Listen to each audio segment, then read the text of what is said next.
Bismillahirrahmanirrahim. Assalamualaikum warahmatullahi wabarakatuh. Perkenalkan, nama saya Winda Ayu Putri. Saya dari Prodi Bimbingan Konseling Pendidikan Islam. Saya kelas F. Di sini saya akan menjelaskan materi pertemuan kedua, yaitu tentang konsep dasar psikologi perkembangan. A. Psikologi perkembangan. Psikologi berasal dari kata psyche dan logos yang mempunyai jiwa dan ilmu. Penulisan setuju jika psikologi diartikan sebagai ilmu yang menyelidiki dan membahas tentang proses jiwa atau mental dan perbuatan atau tingkah laku manusia dalam rangka berinteraksi dengan lingkungan kehidupannya. Adapun menurut para ahli, menurut Dra. Kartini Kartono, bahwa psikologi perkembangan atau psikologi anak adalah suatu ilmu yang mempelajari tingkah laku manusia yang dimulai dengan periode masa bayi, anak pemain, anak sekolah, masa remaja, sampai periode adolessense menjelang dewasa. Pertama, pengertian perkembangan.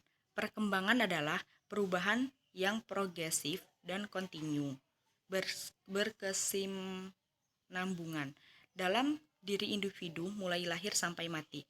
Pengertian lainnya yaitu perubahan-perubahan yang dialami individu atau organisme menuju tingkat kedewasaannya yang berlangsung secara sistematis, progresif, dan berkesinambungan yang menyangkut fisik maupun psikis.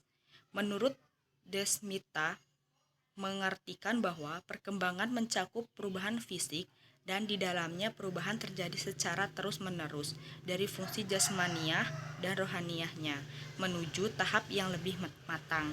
Sehingga psikologi perkembangan dapat didefinisikan yaitu cabang psikologi yang mempelajari pertumbuhan dan perkembangan manusia sejak konsepsi sampai dengan akhir hayat. Kedua, periode perkembangan.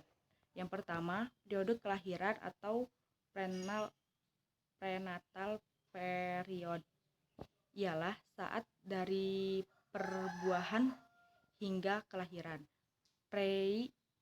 Periode ini merupakan masa pertumbuhan yang luar biasa dari satu sel tunggal hingga menjadi organisme yang sempurna dengan kemampuan otak dan perilaku yang dihasilkan kira-kira dalam periode 9 bulan.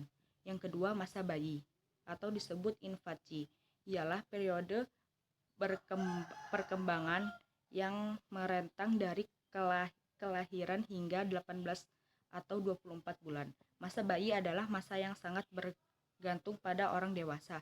Banyak kegiatan psikologis yang terjadi hanya sebagai permulaan seperti bahasa, memikirkan simbolis, koordinasi, sensorimotor, dan belajar sosial.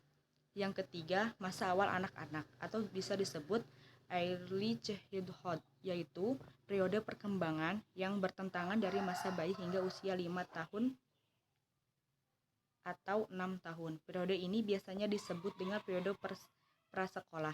Sehingga masa ini anak-anak kecil belajar semakin mandiri dan menjaga diri mereka sendiri, mengembangkan keterampilan sehingga bersekolah atau mengikuti perintah, mengidentifikasi huruf, dan meluangkan waktu berjam-jam untuk bermain dengan teman-teman sebaya. Jika telah memasuki kelas 1 sekolah dasar, maka secara umum mengakhiri masa awal anak-anak.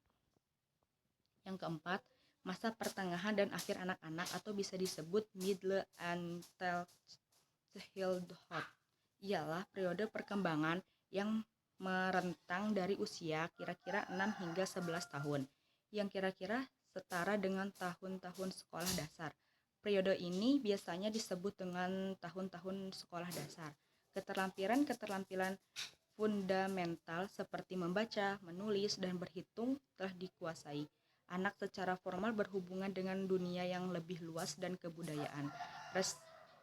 Prestasi menjadi tema yang lebih sentral dari dunia anak dan pengendalian dari mulai meningkat. Yang kelima, masa remaja atau bisa disebut adolescence ialah suatu periode transisi dari masa awal anak-anak hingga masa awal dewasa yang dimasuki pada usia kira-kira 10 hingga 12 tahun dan berakhir pada usia 18 tahun hingga 22 tahun. Masa remaja bermula pada perubahan fisik yang cepat, pertambahan berat dan tinggi badan yang dramatis, perubahan bentuk tubuh, dan perkembangan karakteristik seksual seperti pembesaran buah dada, perkembangan pinggang dan kumis, dan dalamnya suara. Pada perkembangan ini, pencapaian kemandirian dan identitas sangat menonjol atau pemikiran semakin logis, abstrak, dan idealistis, dan semakin banyak menghabiskan waktu di luar keluarga. Yang keenam, masa awal dewasa atau bisa disebut early adulthood ialah periode perkembangan yang bermula pada akhir usia belasan tahun atau awal usia 20-an tahun dan yang berakhir pada usia 30 tahun.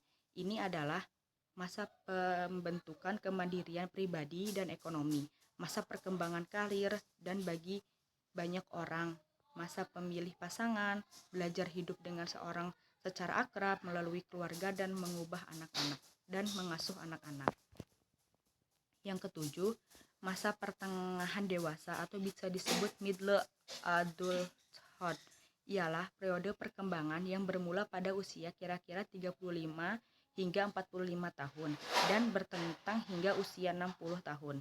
Ini adalah masa untuk memperluas keterlambatan dan tanggung jawab pribadi dan sosial, seperti membantu generasi berikutnya menjadi individu yang berkompeten, dewasa, dan mencapai serta mempertambahkan kepuasan dalam berkarir. Yang kedelapan, terakhir, yaitu masa akhir dewasa atau disebut late adulthood, ialah periode perkembangan yang bermula pada usia 60-an atau 70 tahun dan berakhir pada kematian. Ini adalah masa penyesuaian diri atas berkurangnya kekuatan dan kesehatan menatap kembali kehidupannya, pensiun, dan menyesuaikan diri dengan peran sosial baru. B. Ruang lingkup psikologi perkembangan. Ruang lingkup dari pembahasan ilmu ini bahwa psikologi perkembangan merupakan pertama, cabang ilmu psikologi. Yang kedua, objek pembahasan ialah perilaku atau gejala jiwa seseorang. Yang ketiga, tahapan dimulai dari masa konsepsi hingga masa dewasa. Yang C, tujuan psikologi perkembangan. Tujuan psikologi perkembangan meliputi pertama, memberikan, mengukur, dan menerangkan perubahan dalam tingkah laku serta kemampuan yang sedang berkembang sesuai dengan tingkat umur dan yang mempunyai ciri-ciri universal dalam arti yang berlaku bagi anak-anak di mana saja dan dalam lingkungan sosial budaya mana saja. Yang kedua, mempelajari perbedaan-perbedaan yang bersifat pribadi pada tahapan atau masa perkembangan tertentu. Yang ketiga, mempelajari tingkah laku anak pada lingkungan tertentu yang menimbulkan reaksi yang berbeda. Yang keempat, mempelajari penyimpanan dari tingkah laku yang dialami seseorang, seperti kenakalan, kelainan-kelainan dalam fungsionalitas inteleknya, dan lain-lain. Terima kasih, itulah presentasi atau penjelasan dari saya. Mohon maaf jika ada kata-kata yang salah. Saya akhiri. Wassalamualaikum warahmatullahi wabarakatuh.